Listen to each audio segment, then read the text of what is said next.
बिस्मिल्लाहिर्रहमानिर्रहीम। अस्सलाम वालेकुम। Welcome to my channel cooking with quick ideas. कैसे हैं व्यूअर्स? आप लोग उम्मीद करती हूँ कि अच्छे होंगे। अल्लाह ताला सबको अपनी हिफ्ज़-ओ-मान में रखे, मुस्तफ़ीद।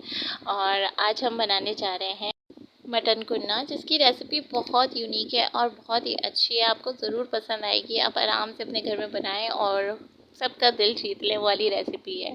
तो जनाब, आपने चैनल को सब्सक्राइब ज़रूर करना है और बेल आइकन के बटन को दबाना है। सबसे पहले हमने पैन लिया, उसमें तेल गरम किया और एक अदद प्याज बड़ी सी जो है उसको हमने चॉप करके इसमें डाल दी है और फ्राई कर रहे हैं। इसको लाइट सा फ्राई करना है, बहुत ज़्यादा डार्क ब्राउन नहीं करना है। आप देख सकते हैं स्क्रीन पर कि जो है किस तरीके की प्याज हो रही है। मैं इसको ब्राउन नहीं कर रही और लो फ्लेम पे ही इसको मैंने रखा हुआ है।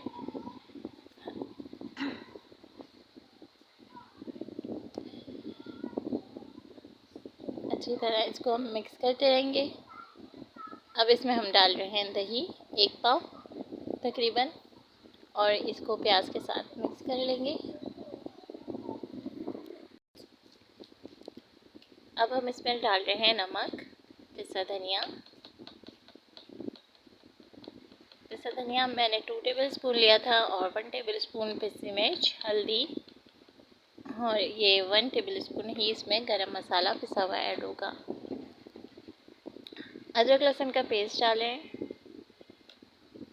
और इसको करके हमने मिक्स करके अच्छी तरीके से गोश्त डाल दिया है इसमें।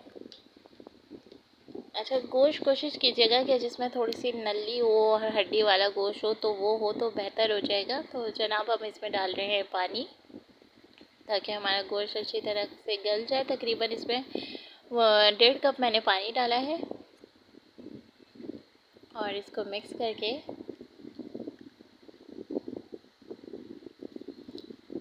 पकने रख देंगे हम। कवर अप करके अच्छी तरीके से इसको गलाना है गोश्त को। ज़रा सी भी गोश्त में कसर नहीं रहनी चाहिए, ताकि इसका जो फ्लेवर है ना, वो मैं आपको बता दूं कि अच्छा गोश्त गला हुआ होगा तो ही उसमें मज़ा आएगा आपको। बिल्कुल रियल रेसिपी जभी ही लगेगी आपकी और अच्छी बनेगी इस तरीके से। देखिए, हमने पकने रखा हुआ था और अब हम इसको मज़ीद चेक करेंगे कि गोश्त गला है हमारा या नहीं गला है। तो जनाब, हमारा गोश्त इसमें तकरीबन गल चुका है।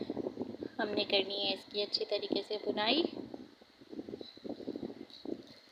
और इसमें अब हम ऐड कर रहे हैं थोड़ा सा दही। दही से ही हमने इसको बनाना है, इसमें टमाटर बिल्कुल ऐड नहीं किए। हमने शुरू में भी दही डाला था और अब इसके भुनाई के टाइम पे भी तकरीबन 4 टेबल स्पून हमने इसमें दही ऐड किया है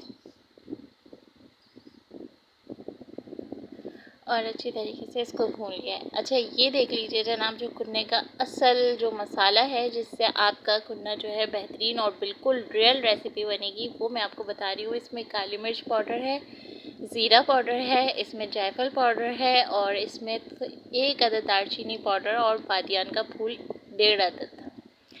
तो इनको हमने भूना था और इसको हमने जो है क्रश कर लिया था अच्छी तरीके से। इसको पाउडर फॉर्म में बना के इसमें इस टाइम ऐड करेंगे इसको। जब हम दही डालेंगे, दही को पहले भूनना है अच्छी तरीके से, फिर हमने ये होममेड मसाला अपना डाला है। और अब इसमें डाल रही हूँ तकरीबन 2 टेबल स्पून मैं कॉर्नफ्लोर, पानी में घोल कर। उस मसाले की भुनाई करने के बाद फिर कॉर्नफ्लोर डालेगा इसमें और ये कॉर्नफ्लोर हमने डाल दिया है। तकरीबन जो प्याली थी मेरी वो हाफ़ प्याली थी, ठीक है। तो ये अगर कम लग रहा हो तो इसमें थोड़ा सा पानी और ऐड करेंगे, लेकिन बहुत ज़्यादा कॉर्नफ्लोर नहीं कर दीजिएगा क्योंकि उससे फिर टेस्ट ख़राब हो सकता है। ये देख लीजिए, मेरी ग्रेवी इस टाइप की है और इसको अब मैं गार्निशिंग कर रही हूँ अदरक के लच्छे से और हरी मिर्चों से। सारी भुनाई, सारी मसाले, सारी चीज़ें गार्निशिंग के साथ मैंने आपको तैयार होते हुए दिखा दी थी। मज़ीद इसको 1 से 1.5 मिनट तक थोड़ा सा हम और भाप में रखेंगे ताकि ये जो हमारे फ्लेवर्स डले हैं, अदरक, हरी मिर्चें वगैरह, इसकी भी खुशबू हमारे सारे सालन में शामिल हो जाए। अब आप देख सकते हैं कि देखें पूरा कुन्ना तैयार हो चुका है और मैं सर्व कर रही हूँ। आप इसकी ग्रेवी चेक कर लीजिए कि बिल्कुल इसी तरीके से आपकी ग्रेवी होनी चाहिए। जनाब बहुत ही लज़ीज़ डिश है, बहुत ही अच्छी बनती है। अगर आप लोगों को किसी भी तरीके की कन्फ्यूजन होती है कि कोई मसाले में कोई परेशानी है, कुछ भी है, आप पूछना चाहते हैं तो आप मुझे कमेंट्स कर सकते हैं। आप भी इसी तरह रेसिपी को ट्राई कीजिए, बनाइए, अपने घर में घर वालों का दिल जीतिए और इसको नान से सर्व कीजिए तो बहुत ही और ही मज़ा इसका दुबाला हो जाएगा। बहुत ही अच्छा लगेगा आपको। तो जी जनाब, फिर मिलते हैं हम नेक्स्ट रेसिपी के साथ। अपना ढेर सारा ख्याल रखिएगा, दुआओं में याद रखें। उम्मीद करती हूँ कि आपको ये रेसिपी ज़रूर पसंद आई होगी। अपना ख्याल रखिए। अल्लाह हाफ़िज़।